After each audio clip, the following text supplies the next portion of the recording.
It's May 1983 in Mississauga, and my mother is standing outside of a variety store in the middle of a terrifying thunderstorm. She refuses to come inside because today, she believes, is the day of Jesus' second coming. My 6-year-old sister is upset. She doesn't understand why our mother is behaving this way. My father, who moved here from South Korea with my mom several years ago, is just as confused and scared. But he knows he needs to get her inside. It isn't safe, especially because she's nearly 8 months pregnant. I was born 1 month later. My mom had been showing symptoms of schizophrenia throughout her pregnancy with me, which only got worse once I was born. My family would spend the next 25 years weaving in and out of Toronto's mental health system, starting with the Clark Institute, a hospital on College Street that would eventually join a network of Ontario institutions to create the organization we now know as CAMH.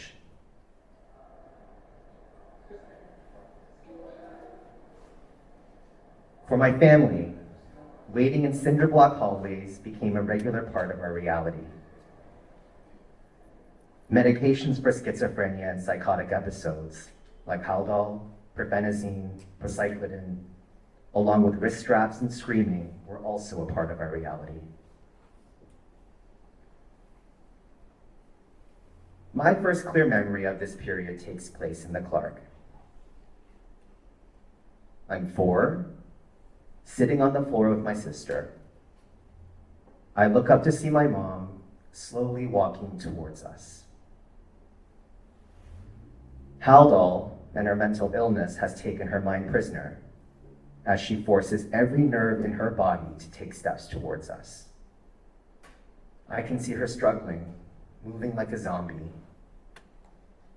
Although a part of me immediately reacts with fear, there's another part of me that knows that this struggle is a sign of how much she really loves us.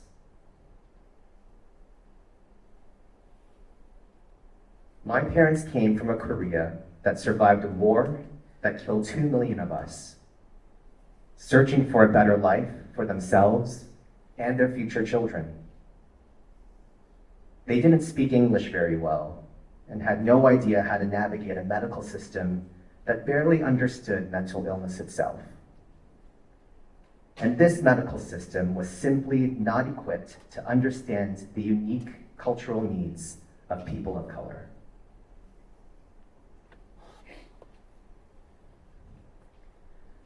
When they tried to explain to my father that he needed to set boundaries and make sure to take care of himself first, his understanding was that they wanted him to abandon my mother. It wasn't very helpful advice for a family desperate for help. Something we did understand is sacrifice and duty. My father didn't hesitate to let go of his successful business in order to be able to show up for my mother at her time of crisis. Eventually, my sister would drop her studies for the same reason. We were in survival mode for decades. But while we had some truly harrowing moments where we weren't sure if my mother would live, or whether we would have a roof over our heads, or enough in the fridge for the week, our lives were also filled with so much joy and laughter. And maybe I learned to laugh harder than some because it balanced the pain that would never quite go away. We learned to live with the cards we were dealt.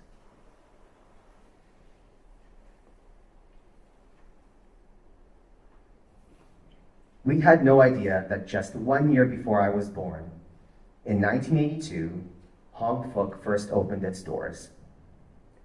Its founders were 3 young Chinese psychiatrists, Dr. Ted Lo, Dr. Peter Chang, and Raymond Chung. They knew firsthand that our system was not designed to serve the growing populations they represented. If my family were able to access Hong Fook services, maybe our story could have turned out differently. While Hong Fook wasn't able to reach my mom back then, I can now help them reach people just like her and their families too. It's an honor for me to take this role in service to our community, because for me, this work is a love letter to my mother.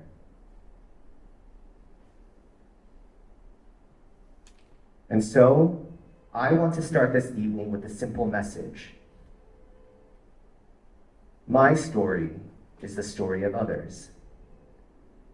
All of our stories are the stories of others.